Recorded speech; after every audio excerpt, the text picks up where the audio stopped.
had to be the first person to chat today, so she, what'd you write? First and hello everyone.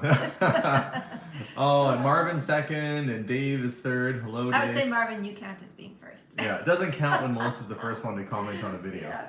But hey, welcome. It has been, I guess, maybe about a week almost since we did a live chat, something like that.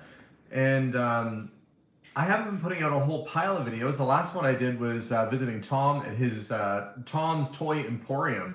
Mm-hmm. He doesn't have a name for his basement, but I would name it that. Tom's basement. Tom's, if he had a lot of gym mats, it'd be Tom's Tumble Arena. Tumble Emporium, I don't know. Tom's Toy Emporium. The man with a lot of cars. I've never seen a diecast collection quite like Tom's before. That was quite a thing. And of course, Nitro's Diecast, our friend Diecast Dave says, that was a good video. Well, Dave is all about diecast cars. I should hope that that's our 1% of our audience out there like that. If your name is Nitro's Diecast or Diecast Dave and you didn't like the video about diecast cars, then I got to really rethink my content. But he's such an interesting guy, and race car driver, started racing cars at 50, and I just thought it was so cool to get over and meet him and chat with him. Here's the crazy thing though, we're chatting, and I just said, oh, like, what high school did you go to? And he said what school he went to, and it was the same school my dad went to. And I said, well, what year were you there? And he was there the same year. So he doesn't remember my dad, but he and my dad went to school together. And had a lot of this. They had mutual friends. Yeah, they started mentioning, he mentioned some names, and I know I'd mentioned my dad being friends with those people before. So Tom and my dad were walking the same halls in high school at some point, and just their paths diverged in different directions and ended up in Tom's place. But it's just crazy how that works. In fact, they both worked at the same gas station in the same neighborhood at separate times. Yeah, so it's funny how that goes. But lovely to chat with them, and lovely to catch up. And but that was the last video I went and did. But we've been really busy, so busy in fact we haven't had a chance to do a video. I mean, what were you working on today? Oh man, well, we were working on the basement mainly today. I did there's always so much. It's not like one thing. Oh, I was working on the dishes. Today I wanted to make sure that all the bathroom vents, like what is that, exhaust fan vents? Yeah, the fans, yeah.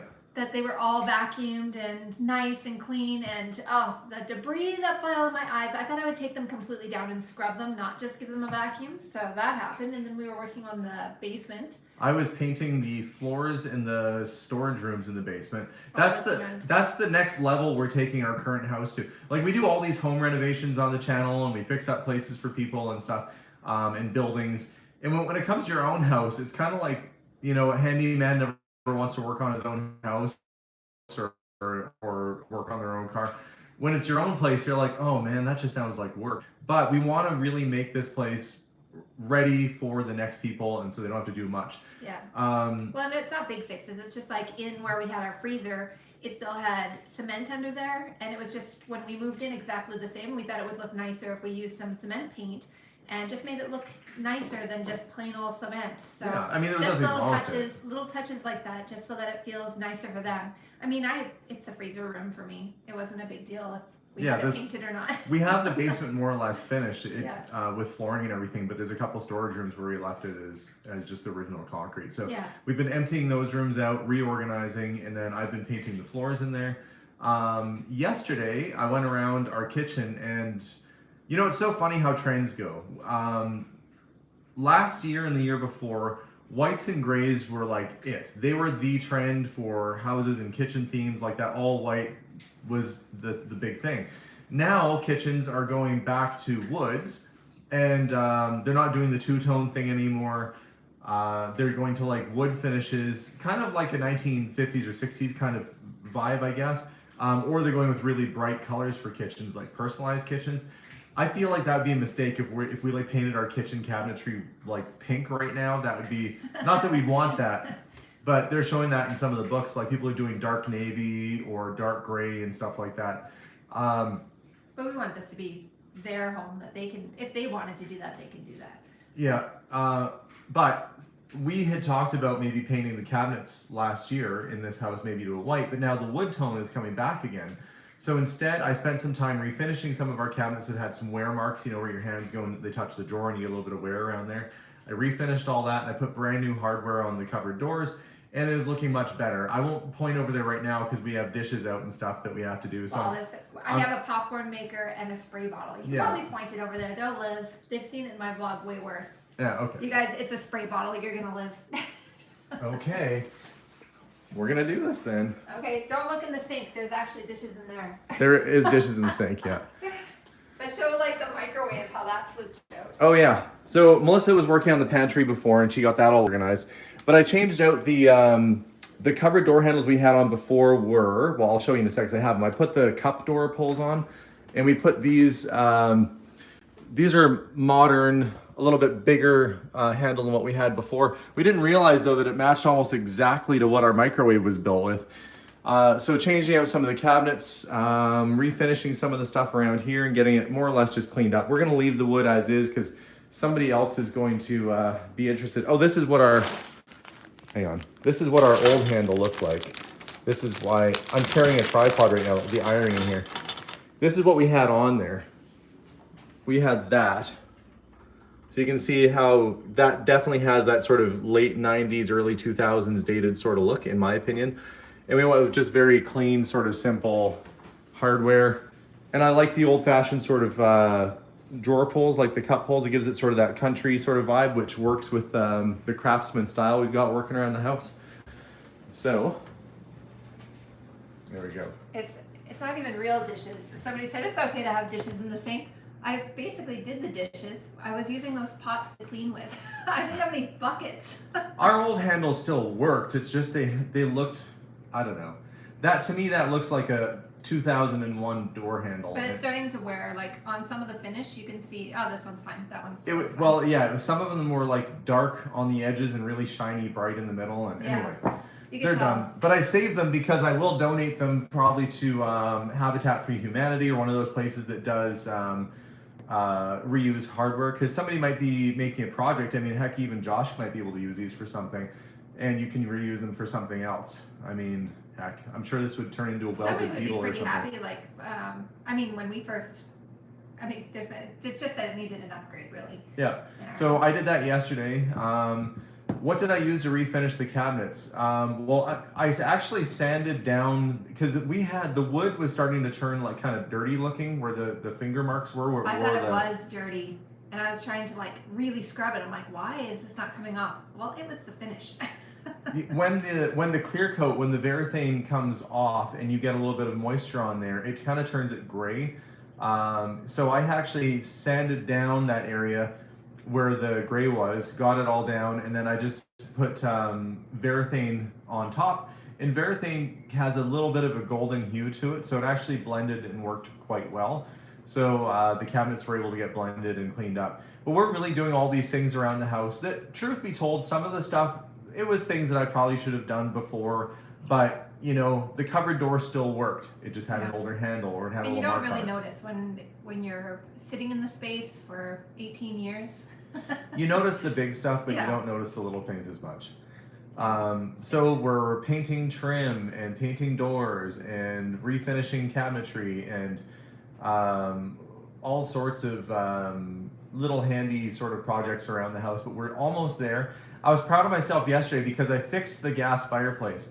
Our gas fireplace, I didn't realize that the glass on the gas fireplace was able to be removed very easily. And I don't know why I thought it was like gonna blow. Like in my head, I'm like, this piece of glass is protecting me from certain death. Not the case.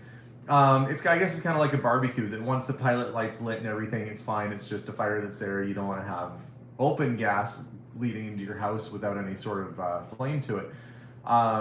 But we had to like, I used to have to like give a little kick next to the fireplace to get it going because for whatever reason, actually I know the reason now, but if we turned the fireplace on, it's a gas fireplace, it wouldn't turn on, but if we gave a little tap by the fireplace, it would turn on. And it was kind of intermittent. Well, I took the glass off of the fireplace. I YouTubed how to do it, which is funny because the YouTube video guy said, you might blow up and die, so don't do this. And I was like, well, he said you might blow up and die. I mean, nothing like a disclaimer like that. But when they have a gas fireplace, they sometimes put this almost like steel wool type stuff in the bottom that glows, so it looks like there's glowing embers in the bottom. But over the years, it gets worn out and turns into dust, and that dust actually was blocking all of our holes for the gas to come out of, and where the pilot light was. So I vacuumed it, I cleaned it. I cleaned the glass on the inside and out with 1000 grit steel wool, which does not scratch the glass. It actually just cleans it because it had a lot of like dusty residue on the inside from 18 years of that stuff burning off. And I got the fireplace looking good, and I'm proud to say that it's working perfectly too. It was like a magical.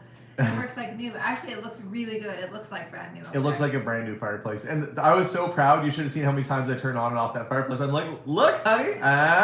Kids would be walking by on their way to their room. I'd be like, Abigail, come here, look at this. I'm like, It had look. a delay before because it couldn't get through. You would turn it on, and then nothing, and then and it would start. So that was startling. Yeah. Now it works like it's supposed to. It's working like it's supposed to. Yeah. But any human being walking by, any child, wife, I've only got the one. I've got multiple children, but only one wife. That makes you special. But anybody walking by that room, I would pull in there to show them the fireplace. It does make you special. I've just got the one wife. Just the one. But we did get it working and did get it fixed, and all is well with the world now. Hey, all is well here, except for the fact that it's snowing. We were talking that this seriously is quite the winter that we're having, because normally we get it gets cold here. For a lot of people that have warm winters, you would think we were crazy. But I mean, this is cold even for us, and it's been over a month now. And the roads are horrific. We don't shut down. You could have your car up to your doors completely covered in snow. You're expected to go to work. There is no snow days here. That doesn't exist. But the roads have been icy and so bad for. It's been snowy here, but did you know that it snowed lima bean peels What in Hamilton, Ontario? It snowed not a whole bean, but it snowed the outside of a bean in Ontario a couple days ago. What are you talking about? Well, apparently they have a food processing plant that had a minor malfunction with their blow stack off the top. Oh my goodness. So if you thought the snow was bad on your car, people woke up with lima beans all over the place. No, they did I not. promise you. Go look it up. You will see it's true. Oh, I feel so bad. So these people were complaining because the factory's like, yeah, we had a bit of a whoopsie at the factory. I mean, it's lima beans. It's just the outside? Like, is it papery outside? Like No, well, it was like wet because it was also snowing, so it's like sludgy. So does it stink? Like all this rotting food everywhere? Well, I don't know if it's. I mean, don't it's know. winter, but It's probably my not goodness. great. But people were mad because the factory just gave them like a detail to get their car done. But what do you This is what you look up like on the internet? Well, This is what finds me on the internet. When you get lost in the internet and you're like, I wonder what Macaulay Culkin's up to these days. You go down that rabbit hole. Well, that's how I ended up finding out that there was it was in the news that it was snowing lima beans. It snows weird things in the world sometimes. oh my goodness. Frogs. That's so weird. Yeah. So that happened out there. It's not snowing lima beans here, but it has been really cold. Oh yeah, but we have like 1 week of break for some reason. Like it's been around minus 30 Celsius for so long. Oh, about a month now. That's About not a month. normal for us. That's not normal. That's not normal. But we have 1 week of single digits coming up. Yeah. Minus still, but Which will be good. We've suffered. breaking out my shorts. The challenge of the weather is that we've suffered some major setbacks with construction at the house. The one setback was, you might recall if you've been watching the house phase video, that something happened, I don't know what, but something happened to the prior inspector with the county that is looking after inspecting new builds in our area where the house is getting put up. And they weren't, I don't know if they passed away or something happened, but they weren't there anymore. And it took them about a month to hire a new person. In that time, all these sort of inspections were backlogging and getting slowed down. So we've had our insulation done for 4 weeks now. It only just got inspected yesterday. So we had 4 weeks of delay because of the inspection there. But because of the cold weather, the drywallers haven't been able to get in there to deliver the product because apparently the company that delivers the drywall said it was too cold for them to take the crew out and drop it off. and it's been too cold for the guys to get out and do siding. And frankly, I don't expect them to be out there doing exterior work when you could die. So that's fine. But the inside stuff, it would have been nice to get a heads up on that. But the result of that is that our home build is delayed now by 1 to 2 months, which is, in the grand scheme of things, is a pretty big deal because it means more interest that we have to pay on our loan to the bank for the short-term loan that we have for selling this house. It means a longer possession date. Well, if we do sell this property, the possession date now has been pushed back. You know, we want to enjoy planting, getting a garden ready and all that kind of stuff in the new place come spring, summer. And if there's construction happening, it might make it a little bit challenging. So we are optimistic that maybe with some warm weather coming up next week that they can play a little bit of catch up, but there's not been really much work done to it in the last 2-3 weeks or so as a result of the weather and the lack of the inspector. So when I do get an update for you guys, I'll do an update for you. For right now, there's not much to report back on. We were talking about for the garden, I'm going to be making a whole bunch of people mad, you guys. I'm just going to give you the warning now. Our dirt in the back, because it's been sitting for so long, is really compressed. I need to put compost and get that all restarted, but I'm going to rototill, and that wrecks the ecosystem underneath the dirt. It is so hard. I'm going to have to start that garden by rototilling. But you want to know how to make a ton of people mad on YouTube? Rototill your ground. That's true. Josh was telling me this, that he and Ashley were getting their property ready, and he rototilled to get ready for the garden. And a lot of people that are doing the homestead thing now is saying that's not what you want to do.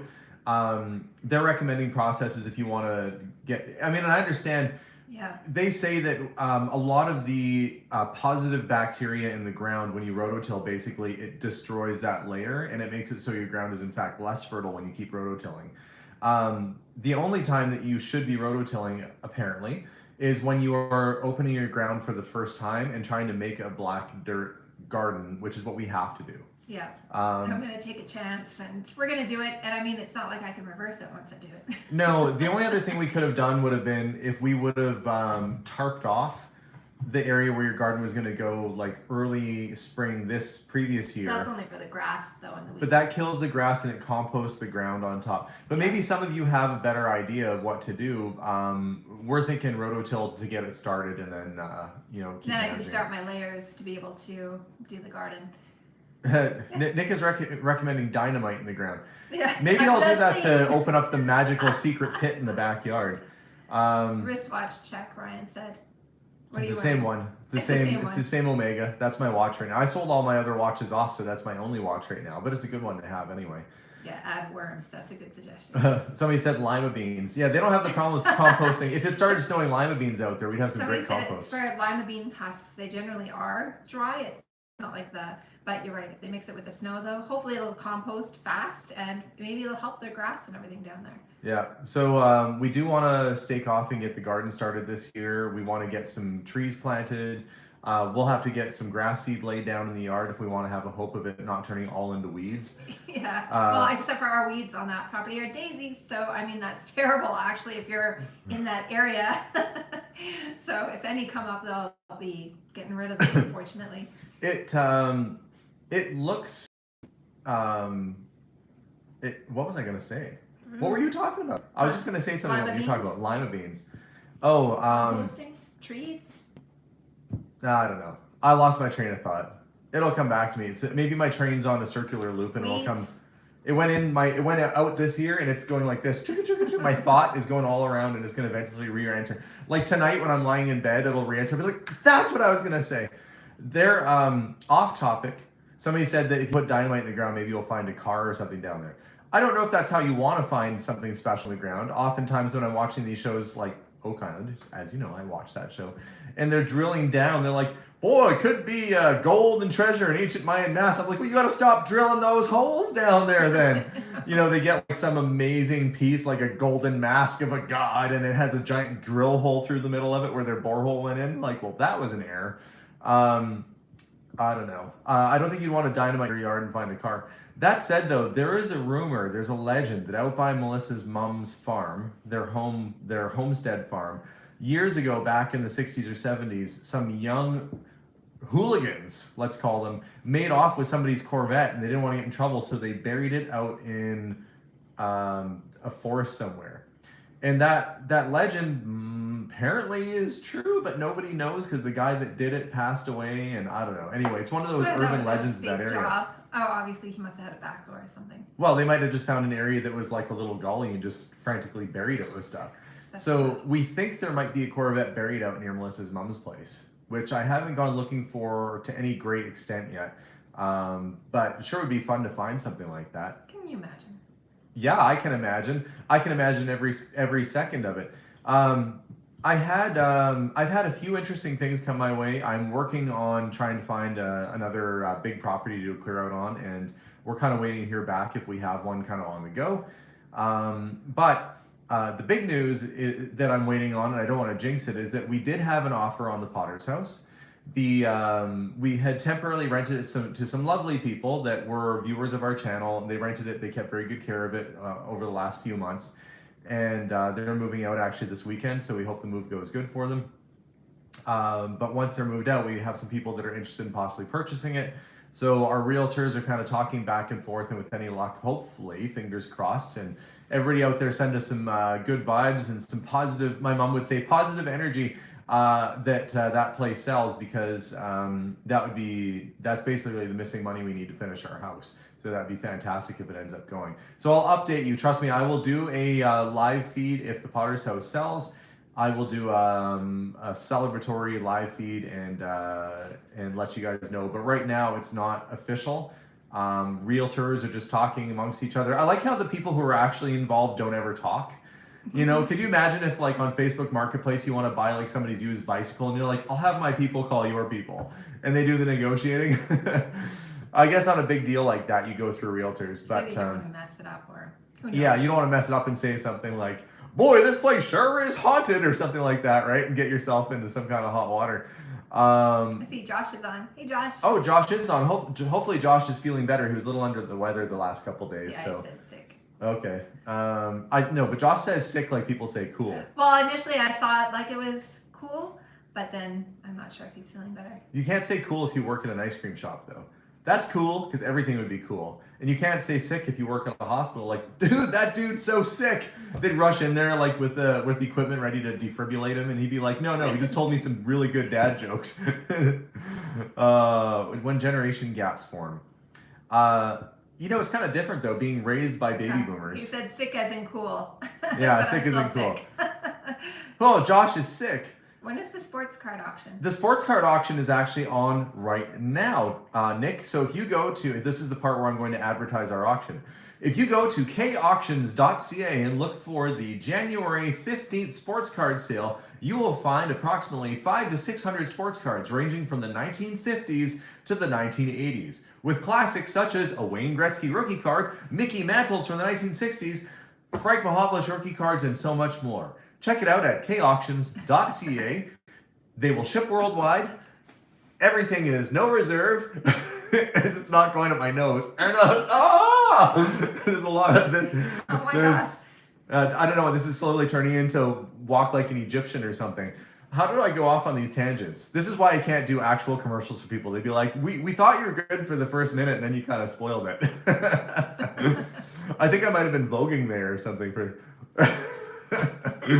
But anyway, they will ship the cards anywhere in the world, and there is a lot of great stuff. There was some confusion because some of the cards are priced at what we had them priced for in the store. Actually, almost all the cards, I went through, I carefully looked at what the grading was, and I priced it appropriately. And we were selling some in the store for a while, and then I went, you know what? Yeah. I don't think I need this many sports cards in the store. I decided to do this auction. Problem is, people are like, it has a $100 price tag, so is it $100? Like, no. It was $100, and you could buy it for $5 if you bid on it, because everything starts at $5 Canadian, which is like $3.75 US or something like that. So there are no reserves on anything. There are some fantastic deals, and you should, if you're into sports card collecting, you should check it out. I will be streaming that live as it goes as well, and fingers crossed that we get some good results on that sale. So go check it out, kauctions.ca. Lots of cool cards there. And if you aren't into cards, tell all your friends that there's a sports card sale happening. Oh, Patricia George says, is my Wayne Gretzky signed Kings team sweatshirt Worth anything? Yes. Yeah, of course. A team signed King's sweatshirt with Wayne Gretzky on it is going to be worth something for sure. What I don't know, because Wayne Gretzky does sign a lot of stuff. Incidentally, the only card at that auction that's not mine, thank you, Matthew, for putting the link up. The only sports card in that wholesale that's not mine is the Wayne Gretzky rookie card, which would be a nice one to have. But every other card in there is ours. That was another consignor that put it in with our sale. So lots of great stuff going through, and lots of great deals to be had too. Carl Yastrzemski rookie, Lou Brock rookie card. If there's a rookie card or a famous person, their sports cards are pretty much there.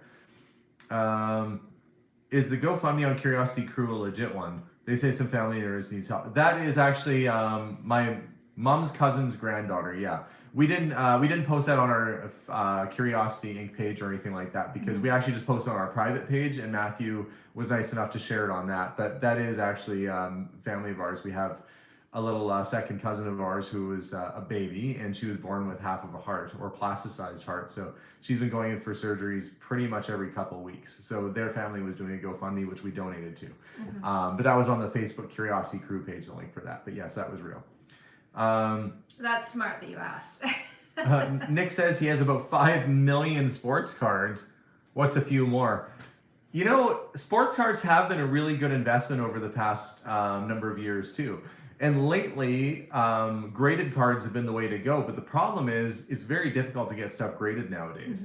Many of the cards that I have at the sale, some of them are very nice and would probably grade very high, while others are a little bit on the rougher side, but they're real. So it kind of ranges in price. You have to do your best to value them like you would have in the old days. But for someone like Nick, who's got 5 million sports cards, if they're the right ones, it could be a very good investment.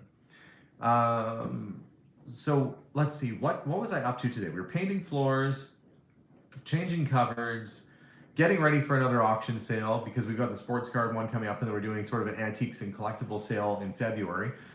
It has just been a very busy time. And very soon, we're going to have to be living in this house as though nobody lives in it, like it's a show home. And But we've been practicing. We've been practicing and slowly making it, you know, I really enjoy purging stuff. In fact, not much makes me more happy than getting rid of things. So we were able to get some furniture that we didn't really want or need out of the basement. We were able to declutter, get rid of some boxes of stuff, and donate a lot to charity. And so it has been very productive for us to go through some of those storage rooms that we haven't been through in a long time, and really just, you know, do our best to get things sorted and organized. I even went through the dog treats, and the ones that Chewy's not a fan of. We have a friend whose dog loves them. So, he's a picky dog. Yeah, I mean he's not super picky, but he will sort his dog food out of his dish. Yeah, true. He will snuff around in there like a pig looking for a truffle, and he'll dig out the bits of dog food that he likes better, and then he'll bark at us with his dog food full. Yeah. It's like pouring a kid a bowl of cereals that has marshmallows in it, and they eat all the marshmallows, and they yell at you to just pour more marshmallows back in. That's what our dog is like. Yeah, he looks at his food and then barks at us like, "Hey, I'm starving." And we're like, "No, you Yeah. can eat your lesser dog food that was mixed in there." But he doesn't like a mess either. Like, he doesn't want his food out of his bowl. So if I take his food and I put some by his bowl, he's like, "Oh no, somebody's gonna get it," and then he'll eat it. It's crazy at my house. Somebody is asking if we are planning on doing the move ourselves or if we'll hire movers, and the answer is yes. Yeah. Both. We are moving all of our small boxes and small stuff over ourselves, but the furniture we're going to hire a moving company for, so it should be a lot easier that way. Anything I think in the future Alexander and future Melissa would have thanked somebody else to do, especially our backs. We're gonna hire somebody for that, a professional that has the proper belts and everything. So yeah, I'm not a big fan of moving things like, I don't know, our player piano or couches. No. So, or the mattress. Or the beds and stuff. No. Basically, the big furniture will be somebody else, but all the little stuff will be us. Yeah. And I think we'll probably start moving all the little stuff over first and putting it into their appropriate respective rooms, and then we'll arrange for the movers to come the day or two after and move all the furniture over. So we'll be sleeping on very sparse beds with nothing in our rooms for a day or two, I guess. I feel like we'll be just fine. We will be just fine. But there is a possibility, though, that if our house isn't finished at the timeline that we think, and this house sells before then, we might have to put all of our stuff in storage or into a pod for a few weeks or a month and live out of a hotel or crash at my mom's place or something for a little bit while we figure it out. So there's going to be an awkward moment of transition. We had that when we moved into here, but we didn't have kids or a dog. If only I had like an RV. If we had a motorhome, we could just, go on a holiday and just live out of the RV for a few weeks with the kids. Wouldn't that be neat? Melissa's face is not telling me that it looks neat. I don't even have to look at her next to me. I can tell. I can sense her like, that's a terrible idea and not going to happen. But just think. Alexander doesn't like to stop. He just likes to get to the destination. So it's like being trapped in a vehicle for hours on end. I am definitely that dad that when you go on a road trip, I'm like, if I didn't have to stop for gas, if I could have like one of those, like the same refueling airplane that fills up Harrier jets or whatever, come and fly next to me and fill the car up so I didn't have to stop. And I guess I need an equal one with a vacuum. So if anybody had to use the bathroom, we could just go out the window and it would just like funnel it out. If we didn't have to stop, I wouldn't be stopping. I am goal oriented, and if my goal is to get from A to B, I don't like to dilly dally, but I recognize that I'm missing some things along the way. But all I can think of is getting to the destination. Yeah. Well, I like getting out of the car too. Jim said, just say the word if needed. You can borrow my camper. It already has solar. Extra fuel tank in the back, drive all day. Thanks, Jim. Hello, Kathy Cash. Thank you for joining us. So Riley says you could rent an RV. Actually, one of my regular customers works at an RV place. I wonder if he'd like give me the loaner, like a car lot sometimes, be like, here's the keys to the test vehicle. Try it out for a few weeks. that wouldn't be a terrible concept, I guess, for an RV place, because people just be coming in all the time and be like, yeah, this summer I wouldn't mind just trying one out for a few weeks and seeing if it's any good. You go on your vacation and come back. No, I'm not going to buy it. But RVs are hugely expensive. Have you ever looked at what the cost of a brand new motorhome is? It's like through the roof. Like the depreciation on a motorhome is probably the only thing that's worse than buying a brand new Rolls Royce or Bentley or something like that, because those things are like hundreds of thousands of dollars, and then 5 years later they're like 50 grand. It's absolutely crazy. Oh, your sister's on? Hey, Sarah. I know there's lots of places you can get rentals from. I said hi, Sarah, and my Siri came on. You can't. It's like saying Siri is like a dirty word, because you don't know what's going to turn on in your house. Oh, that sounded way worse now that I said it out loud. You don't know what's going to get turned around here by saying that word. But iPads, phones, things going crazy. Yeah. So She yeah. said, howdy, LOL. That's right. So yeah, I don't know what we'll do about the living situation if we.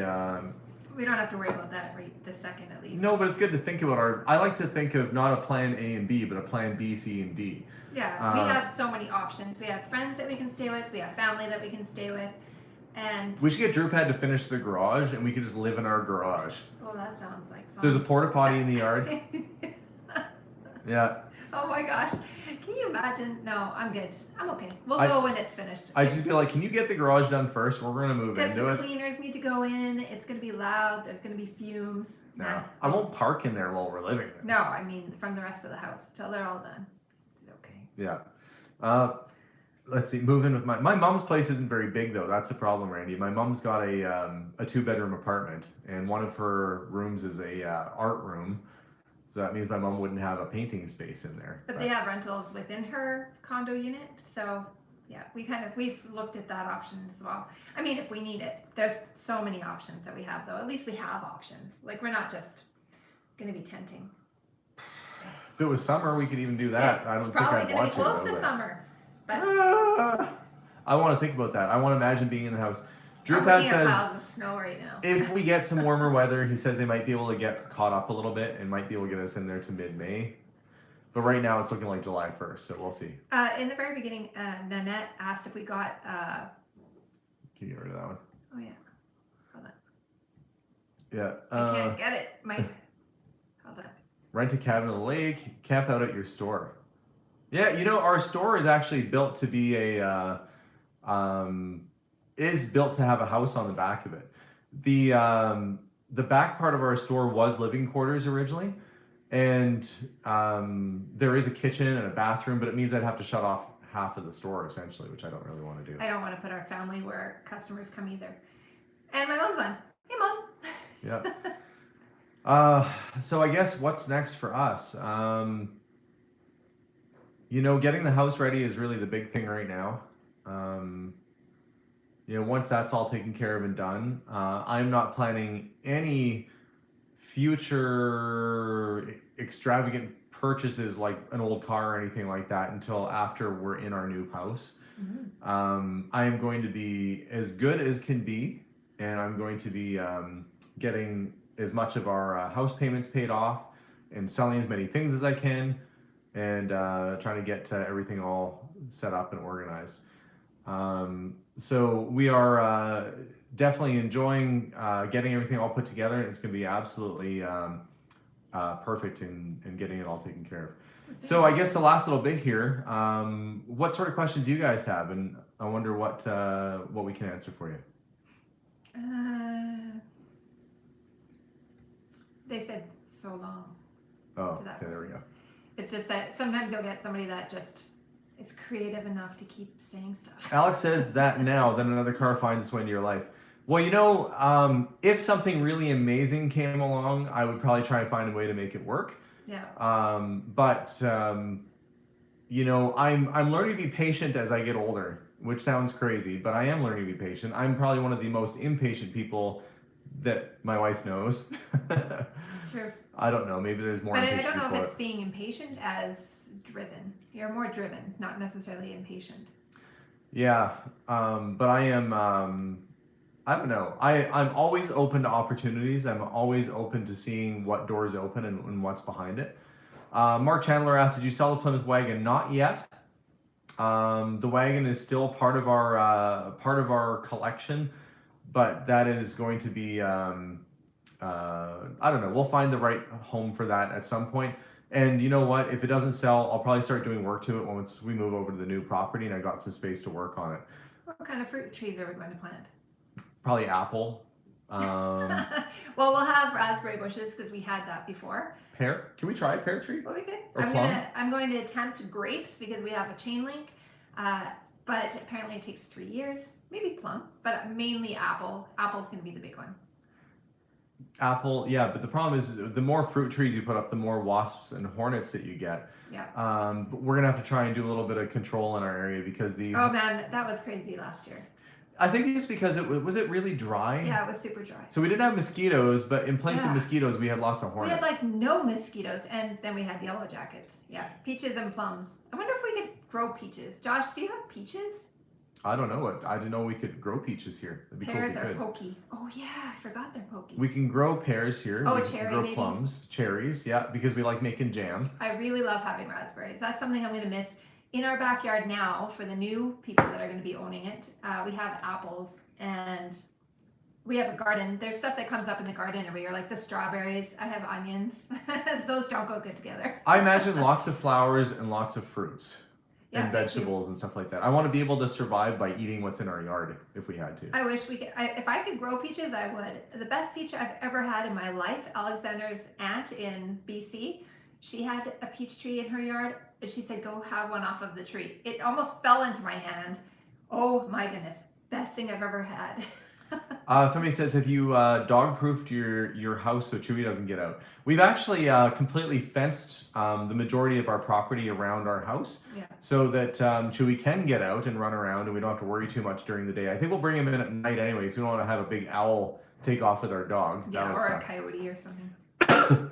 Excuse me. Aloha. I was going to say aloha from Maui. Please say hi to Fred, 87 years old and watches every video. Well, hello, Fred, and hello, Anne in Hawaii.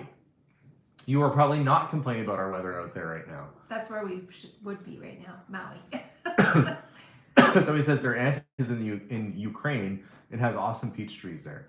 Ukraine has very similar climate to us, but must be a little bit more moderate or temperate, so I don't think we can grow peaches.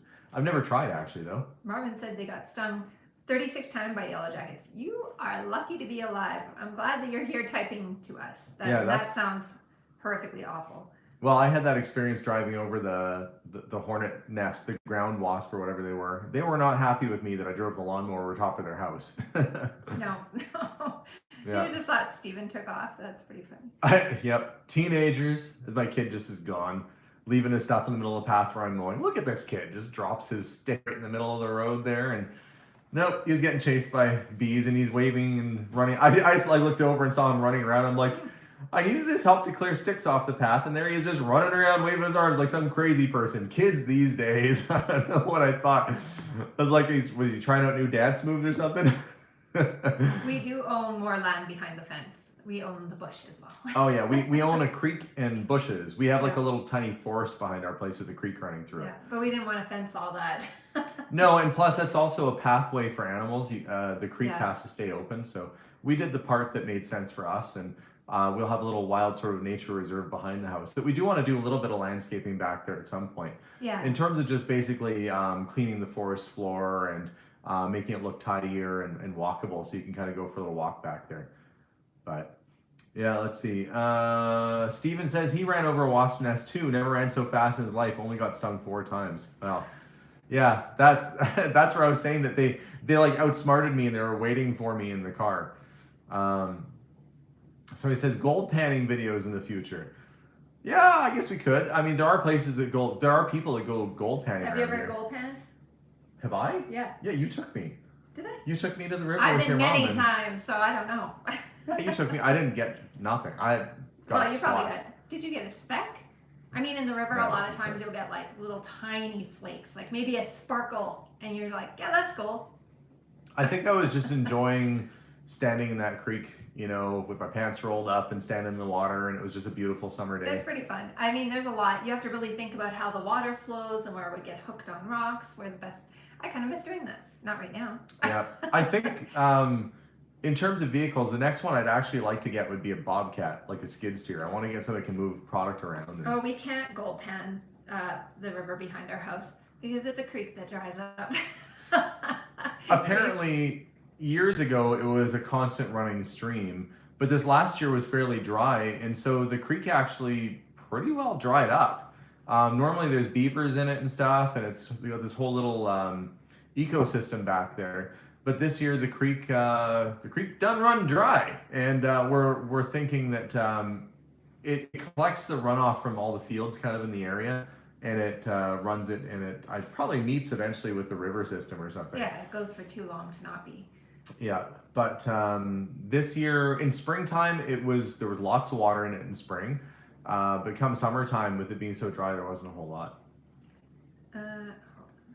Dry panning is an art. Been there, done that. No, never tried. We've only done panning in the river. Mm-hmm. Yeah. I think, yeah, it was pretty fun. I can't remember who I took back there to be like, hey, come look at our stream, remember? And there was nothing there. There was nothing except for like mud. Yeah.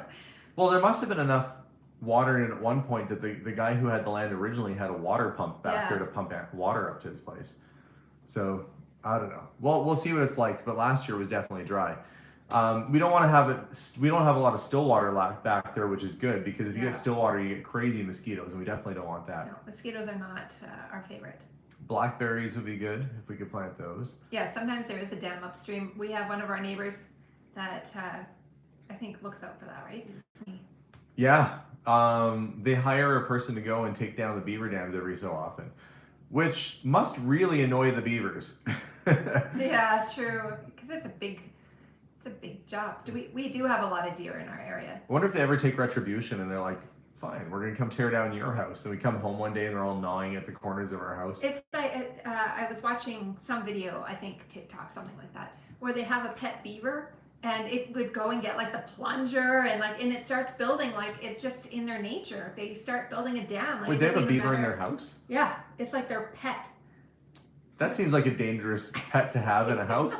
Not that it's not cute, but it would It be. was like they came up and they had to like keep taking down these dams. There's like a plunger, a broom handle, like a whole bunch of not stuff they chewed down. Just I bet they'd be super cute when they're babies, though. yeah. Like a baby This one was beaver pretty would be cute. pretty Maybe cute. it was like a medium size. Oh yeah, blueberries. I'm gonna try that. They didn't grow well in this yard, but I'm hoping. Actually, I forgot that we planted blueberries back there. Remember? Yeah, I remember. It didn't work, though. No, they're somewhere in there. I heard a comedian joking once. He said that birds are one of the only animals that build their own house, and one of the only animals that we build a house for them. Like, nice attempt at a little straw house there, and then we go and build them a birdhouse. Like there are other animals that build their own things. Beavers, though, yeah, I could see that. You come home and they blocked off a doorway or something. Do you have a favorite wristwatch brand? I like Omega watches. I think they're a pretty decent watch. And the late 60s, early 70s Seiko, older Rolexes, specifically the like a Daytona or a GMT. Carol O says, love your channel. First time I've managed to catch you live and send a small bit of support. Thank you very much, Carol. Appreciate that.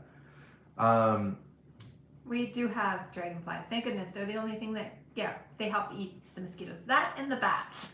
Terry wants to know if you're cold because you're wearing a... I am cold. Thank you for asking. But she's wondering if you're cold because of the top you've chosen today. I think so. There were several times during this live feed where I thought, ooh, I should go get my sweater. I'm wearing a sweater, but... But we're sitting next to the window, and there's like, it's minus 38 or something today. I don't even remember. It's cold. It's cold.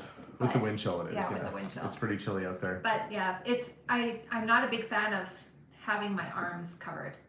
So it'll be minus 38, and I'm wearing a sleeveless. Yeah, but you know, it's so funny. The last few days have been so cold, and there was a moment when Jason and I moved a really unique piece of furniture, which I'll probably put up a picture of it at some point and show you what we picked up. It's interesting. It is interesting, yeah. Maybe I'll put it up on. I'll post a picture of it on our Instagram before, and I have some thoughts of what I want to do with it to completely redo, but it was. It's not just a piece of furniture. It was made by artists at the university for a competition. It's a little worse for wear now, needs some restoration, but I was actually given it so that I could do something with it, and I will do something with it. But we moved that furniture the other day in this freezing cold weather. Got my son with me, and we get inside the store, and I'm thinking, man, you know, we're standing on this side of the glass and we're safe, but on that other side of the glass, we could be like in trouble, like dangerous outside. I will be happy when the weather shifts and moves, because you can't even really go skating or enjoy the outdoors. Well, apparently it's only minus 28 with the wind chill.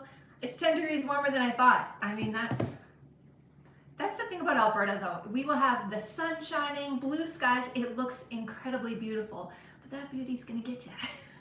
It looks beautiful, but it's cold. But that said, the house is not cold in here. It's room temperature in here. It's nice. And I think, I don't know, a lot of people were saying, like, why is it that in your part of Canada they mainly build with wood and with siding and things like that? Because a lot of people are used to seeing them build with bricks. Like in Australia, I think somebody was saying almost everything is brick.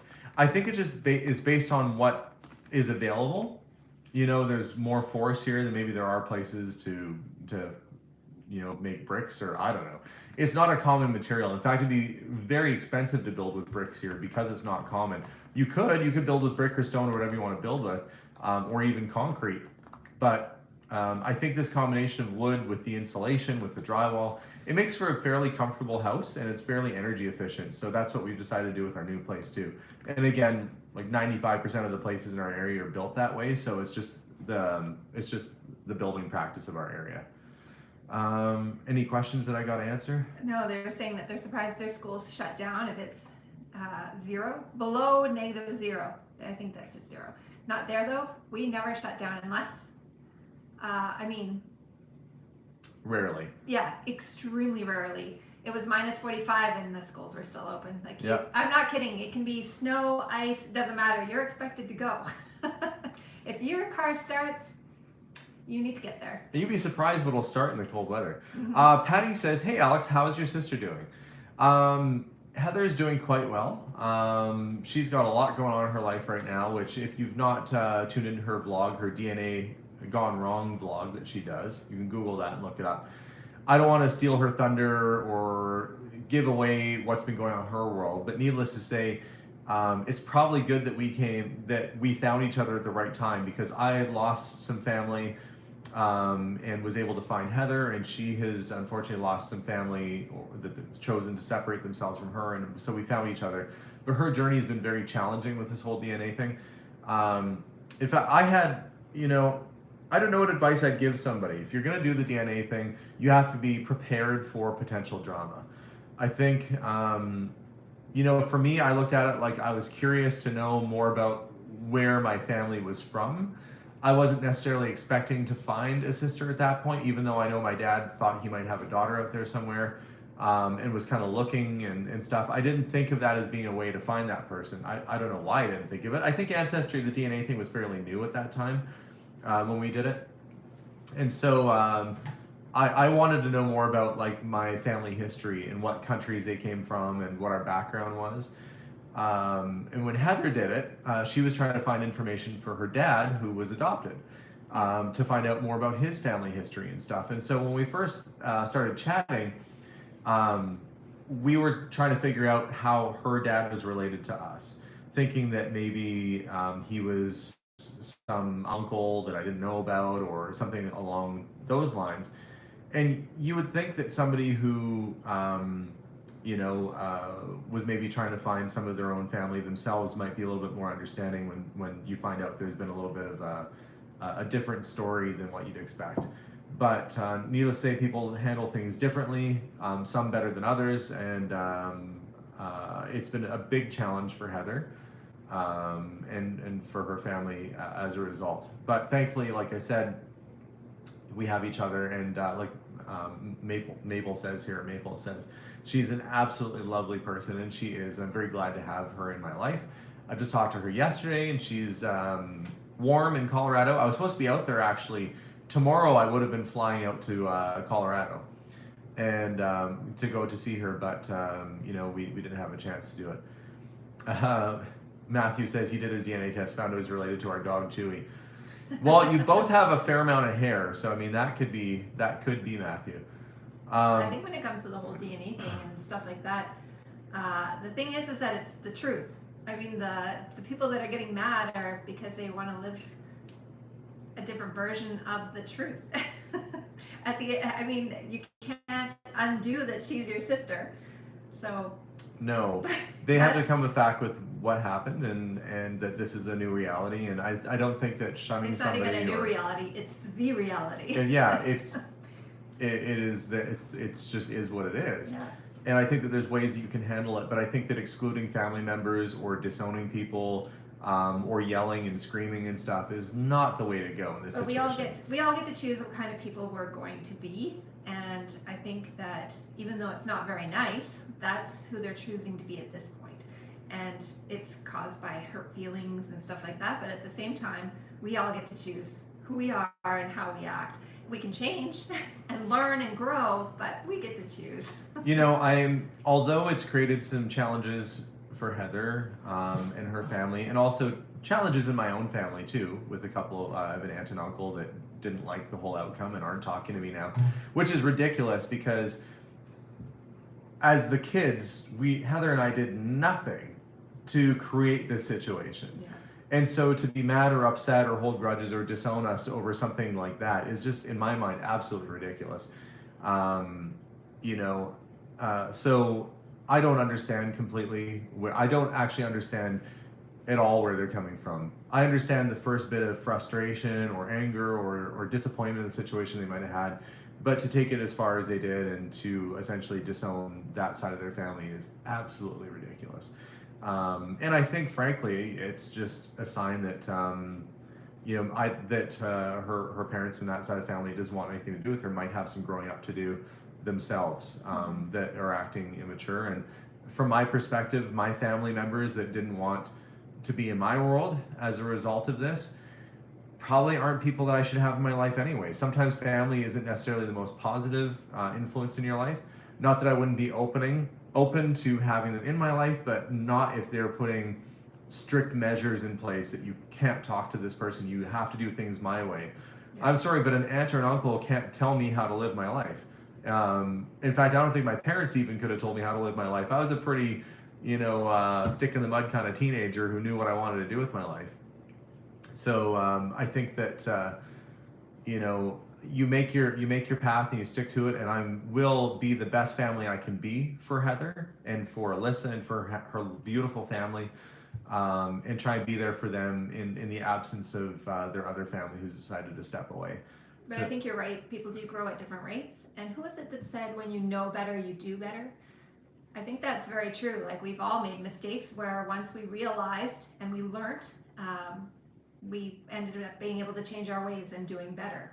So I think maybe that's just it. Everybody grows at different rates, and they're just not ready to. They're just not at the same spot as we are, and people are farther ahead than we are in their journeys. Well, So, you try and look at it, and I looked at it from their perspective first. And when Heather and I were talking about it originally, and I said, I understand your dad's going to be upset. Give him time to blow off some steam and kind of get over it. And maybe there's a chance to reconnect. And I chatted with her dad, and he was all fired up when I talked to him too. But truly, they've chosen to miss out on getting to know more people, and people who don't wish them any ill or wish them any harm. They've made their world smaller, and in turn it's made our worlds a little bit smaller too, with my aunt and my uncle deciding not to be part of our lives. but it's also made our world so much. Well, we've been able, we don't have to have negativity or Yeah. things like that around us, and so for that it's been beneficial. But family is still family, and Yeah. there isn't a single family member, including my own brother, who I wouldn't welcome back into my life if they made positive steps in the right direction to improve what their actions are, I guess. And so there's nobody to me that's written off to me, but I do have to know when it's time to step back and recognize that those are challenges they're having in their life, and they need to get their life sorted out. And perhaps down the road that there'll be a chance for some reconciliation on all fronts. But truth be told, my personal family, not Melissa's side, is pretty solid, but my side of the family is very torn and sort of segregated, and there's a lot of hurt and a lot of things that I don't ever talk about on this channel that have to do with that. What you see from me when you watch this channel is a guy who's, in spite of going through, having these family issues and losing parental figures and parents and all this, that you really do just have to live the best life that you have in front of you. And, we're going to keep pressing forward, and I'm going to keep trying to be as successful as I can and to reach goals that I want to reach. And occasionally, and even on this chat, there's somebody who's like, must suck to do well in life or something like that, or making fun of the fact that we're trying to be successful.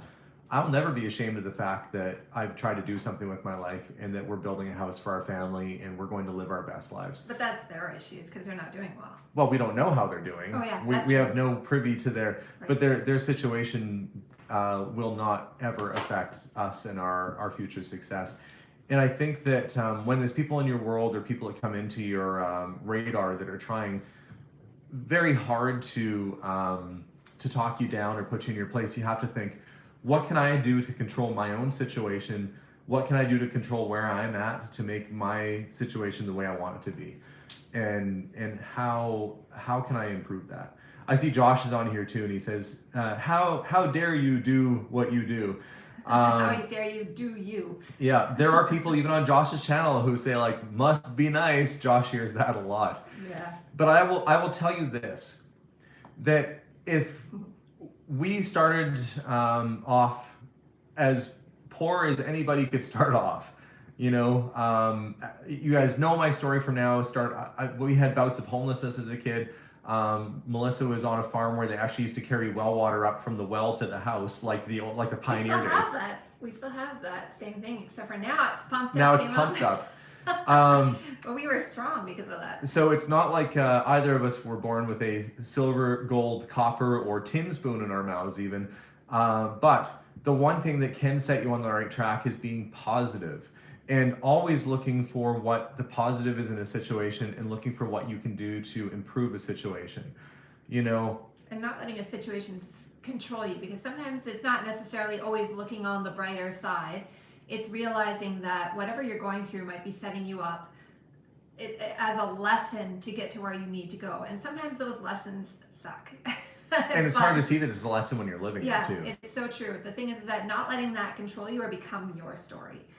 To know that you need to figure out what's your next step. And sometimes you just need to take a little step to see the next step in front, because sometimes that path isn't shown to you. You're only given the step in front of you, but you need to be smart enough to take it. So, yeah.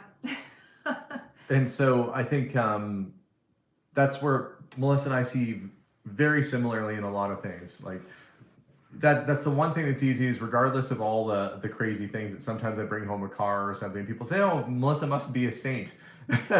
No, Melissa's understanding. And I also understand that a thing is just a thing. And if that thing needs to go to help further our bigger goal, then that's what you got to do. Fixing up that old Rolls Royce was a great experience. It was a piece of junk that we turned into a beautiful vehicle, and it went to a lovely and extremely eccentric person who we're glad to have known and glad to have met. That whole journey wouldn't have happened if I wouldn't take the risk on that crazy thing. So I think it's having faith in an outcome and also having faith in each other that we're going to do things that make sense and try and work towards our goals. It's different too. Like when people say that, it kind of bothers me too, because you don't want to be a saint, first off, because that means that people assume you make no mistakes, and I assure you, I make plenty of mistakes. But the thing is that I trust Alexander, and that's also how I've been with him long enough to know that if a car comes home, it's probably going back out, and there's a reason. It's to invest in our future, to invest in something for the store. But it would be different if we couldn't afford our bills, we were starving, and then all of a sudden he brought home a car. But that's never the case. And if it was the case, I shouldn't say that's never the case. If we were, say, in a really horrible spot and you saw a chance to make a sale, you would be bringing money. Figure it out. Yeah. We always have figured it out. And we've had many times in our lives where things have been very tight, and we've always figured it out. Yeah. But I think that, the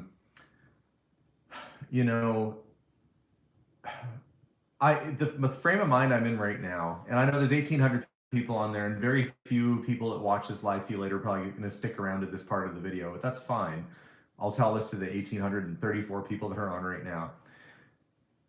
Every single day, I am dealing with somebody's stuff who's passed away, something that's been left behind. And when you're dealing with estates all the time, including what my dad passing and Dave passing, when you're constantly dealing with the remnants of someone's life, you just begin to realize that so much of what we put value in really doesn't matter at all. Mm-hmm. So much of what we put emphasis on in terms of I want this or I want that, it's just useless. And I look at, and it's such a paradox because I'm a person who has a collectible shop where I sell things that people mainly decorate their house with or collect. I was joking the other day and I said, I feel like a drug dealer who doesn't do drugs. Like I am, I love finding things, but I don't have a desire to possess everything in the world. I feel like in the last few years, I've consumed everything on this green earth and it's gone through the auction house or through my fingers. But the need to collect and the need to acquire is just not there. And what matters most, and this is my belief, and this is, has nothing to do with whatever you guys want to collect, and that's cool. Some people collect things, some don't. But where I'm at in my life right now is that I feel that the things that matter most in life are your family, experiences with the people that you enjoy in your life, whether it's family or friends. I heard William Shatner say that at his age in life that he just appreciates the taste of a good orange. There's very simple things in life that matter more. And what matters to me is that my family has a nice environment to live in, that we can grow a garden and I can watch some trees grow, that we can plant some flowers and take in their fragrance. These are things that matter to me right now. And going out and buying and owning everything on earth doesn't matter, because at the end of the day, it just really doesn't matter. Jim says, love the car collection video. Thanks so much, Jim, for that. Yeah, Tom had an awesome collection of stuff. And if it's bringing a person joy, Steven says he collects vacuums. Your wife must think that sucks. Wow. Vacuum joke. But if something is bringing you joy, and I do collect some things. I was collecting some Hot Wheel cars, and I definitely plan on having a couple bigger cars that I can drive around and enjoy. But I want to limit the things that are in my life to the things that I really enjoy, and I don't want to overdo it. And sometimes I look at it, like I posted on our Facebook page the other day that there are Pokemon trading cards selling for $100,000. And in the grand scheme of things, I guess if you really like it and it makes you really happy and you have $100,000 sitting around to buy a Pokemon card that's really rare, I guess go for it. But when you think of it, it's a piece of paper. But so is a Babe Ruth rookie card or a Mickey Mantle rookie card is just a piece of paper. And I think it's all generational and what people think is interesting. Um, but I'm having a terrible time right now balancing what I do for work and where I'm at mentally. It's probably not that bad because I still have the eye to find cool stuff, but I don't have the need to bring a bunch of stuff home. And so I think it's really great that a lot of that stuff ends up going back out to people who really enjoy it and try and find the right homes for things. But yeah, I don't know. I'm going to be focused a lot on just, I would love to have like a park-like environment around our acreage, just beautifully manicured with lots of flowers and trees and a nice, beautiful little garden. And those sorts of things are what's exciting for me right now. That's what's exciting for me. I think somebody was mentioning that as horrible as the last 2 years have kind of been with everybody's situation, that it's kind of forced us to kind of look at what's important, because in some instances things were taken away because of everything, and you had to think about what it was. Like when you said he just really liked the taste of an orange. Yeah. But for us, it's always been about family for us. So being able to see our family was the main one. Being able to see our family again was so huge.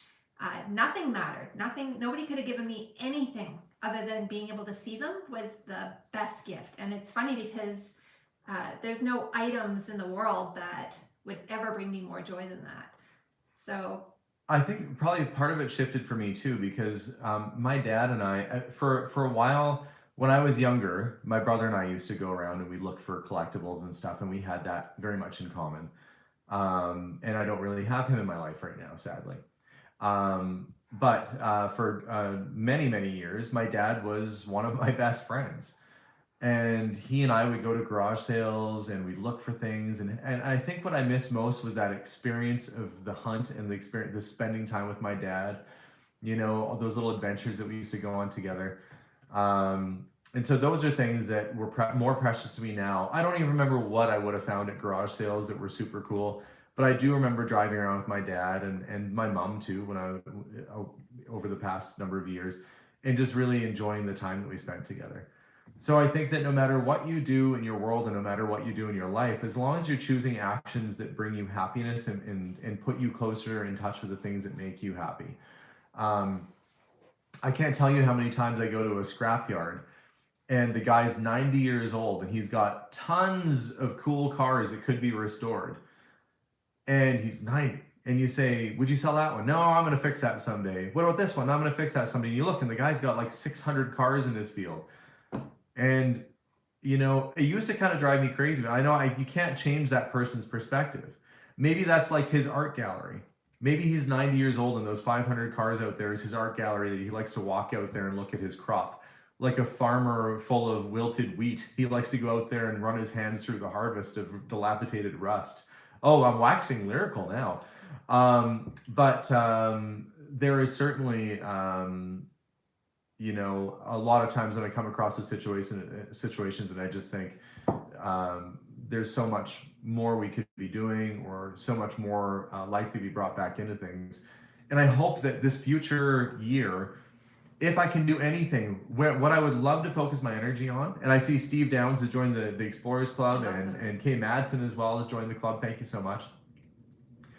If I could wish for anything this year, it's that Potter's House sells, that we get down to just our house and our store, and that I'm able to do the things that fill me with joy. And for me, the things that fill me with joy, if you haven't noticed, I like fixing stuff. Whether it's a toy car, or whether it's furniture, or whether it's a whole house, or a real car, or whatever, I really love bringing things back to life. And so I hope for my future that there's more opportunity for me to bring things back to life. So I'm going to aim for that and hope that that's going to be a goal. Well, I'm not going to hope that it's a goal. It is a goal, but those are things I'm working on. And I think you got the garden and a brand new house we got to move into. Eventually, not this year. Chickens is not going to happen this year. There's no way. I can't pull that off. I will be lucky. I'm eventually planning on doing the raised bed gardens, but in the meantime, I'm just going to dig up the ground, put in some seeds, cross my fingers, see what grows in the land that's there already. So it's going to be fun. it'll be exciting to see what this year is going to bring. I'm excited to plant some wildflowers and have a cutting garden and stuff. Yeah. I think it's gonna be a good year. You know, we're at the onset of, I think, a very exciting year for us. You guys are watching us at a time when our life is turning in a completely different and new direction. An airy, sunshiny direction with joy and happiness and family surrounding us. And I'm looking forward to what this year is gonna bring. And Josh said, you're going to need a sick coop. You're right. Yeah, Josh, we will need a chicken coop at some point. Rex says, greetings and well wishes from Wickenburg, Arizona. Alex, you have the perfect life philosophy for selling antiques and collectibles. It's just stuff after all. Yeah. You know, I am glad that there are many occasions, and when I find things, and thank you for that, the things that I'm happiest that I find are things that have become someone else's junk, and that I can recognize its value, whether it's historical or collectible or whatever, and bring that back out and get it to the next generation of people who are going to really enjoy it. I think that's the most satisfying for me. And so I'm sure that there'll be more adventures like that where I can go sift through the sum of someone's life of what they put together and kind of respect that person who's passed on and get those things back out there to the proper sort of places where they can be enjoyed.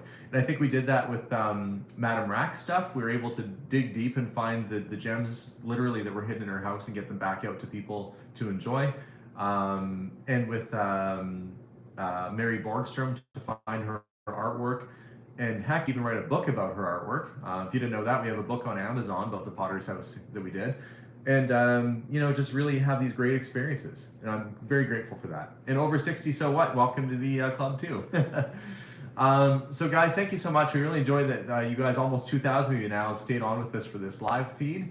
For those that have watched this after the fact and kept it on throughout this chat, I really appreciate that you stuck with us for this. And I'm excited to see where this year is going to go. I'm very excited to see where this year will take us and what will come of it. So let's see what adventures will happen. Let's keep pressing forward and keep doors, windows, and eyes open to all adventures and fun opportunities that might come our way. So thanks again for watching, guys. We'll see you all soon, and bye for now. Bye, everyone. Bye, guys.